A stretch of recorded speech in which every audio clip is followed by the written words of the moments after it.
final Today Video Daily at PowerGen Europe, Renewable Energy World Europe and Nuclear Power Europe 2012. It's been yet another busy news day. Let's start today's show with Opera Turbines, who once again push the boundaries of innovation.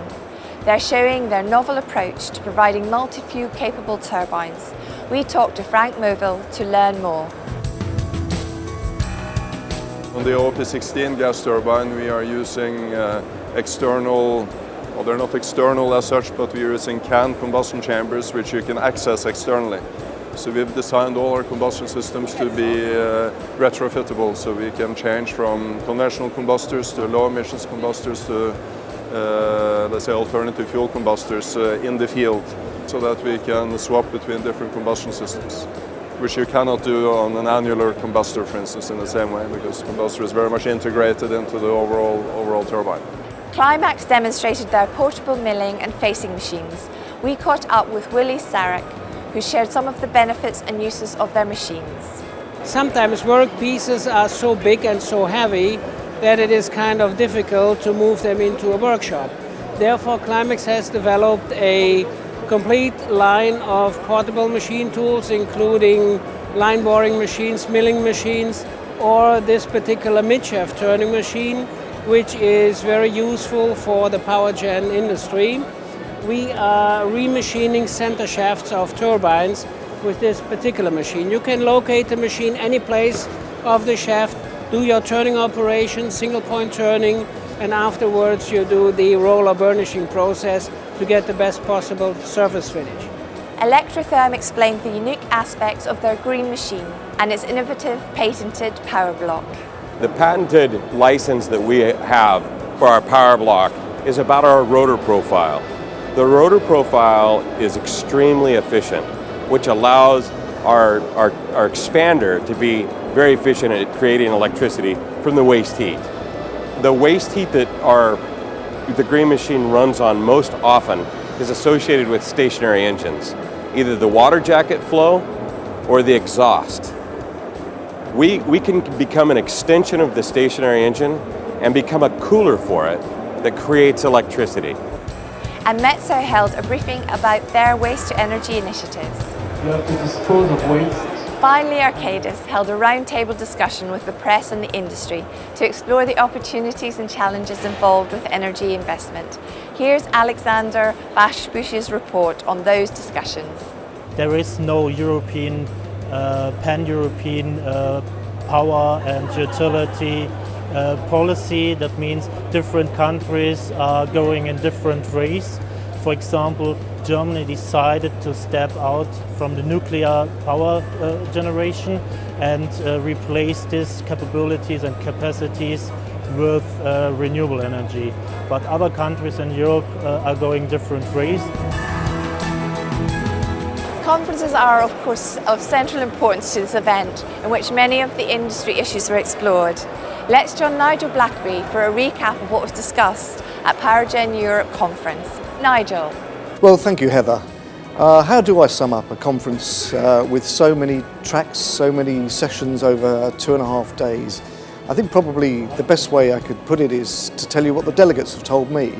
I've had such good feedback about the depth and the interest of the sessions and presentations, and the fact that people have actually got a lot of takeaway from the sessions that they can bring back to their businesses to help them run them more effectively and more efficiently. And I've been struck really by the remaining enthusiasm that there is amongst power industry professionals to continue to innovate and to drive their technologies forward despite the gloomy economic conditions. There's still business being done and there's still innovations taking place. So that's been really very much on the plus side. Standout sessions for me were on biomass, on CCS, and a really fascinating session on public relations for the energy industry. It's a much underrated topic, and I truly wish that I'd made it a compulsory session for every PowerGen delegate, because they would have learnt a lot, and next year I might think about that. So I think it's been a conference been worthy of the 20th edition of PowerGen Europe. Back to you, Heather. Thanks, Nigel. Let's catch up with Jackie Jones to discover what the issues were in the renewable stream. Jackie. Thanks, Heather. Well, here we are at the end of our final day of the conference, Renewable Energy World Europe 2012. And it's been 3 fascinating days looking at technology, solar, wind, biomass, looking at policy, looking at business strategy, looking at integration. And if there's one particular message that I think has come across loud and clear, it's that the technologies can deliver, no doubt about it. But what everybody's saying is, especially in this troubled economic climate that we find ourselves in here in Europe, is that we need clear guidance from policymakers to set the framework for businesses to deliver. So we need integration clarity of how the interconnectors are going to be built and clear long-term planning horizons for business. Back to you, Heather. Thank you, Jackie. And Kelvin Ross is in the nuclear conference. Let's find out from Kelvin what the hot issues are. Well, the nuclear sessions have been as interesting as we would have hoped.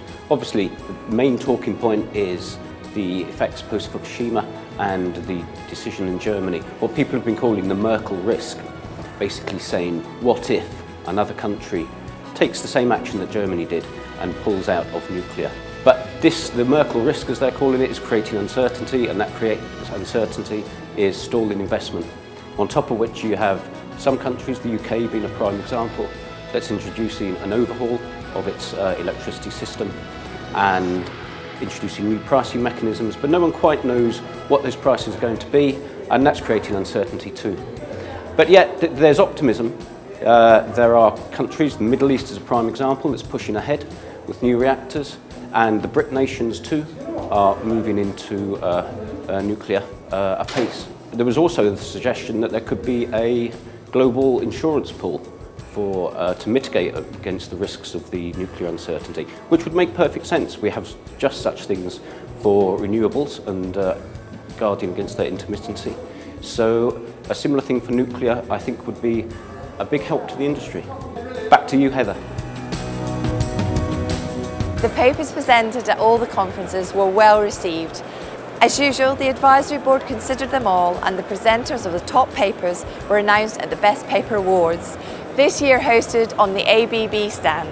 My paper was mainly addressed to a comparison between an assessment of the energy savings potentials within the European Union, and in comparison to that, the EU foundings for heating and cooling.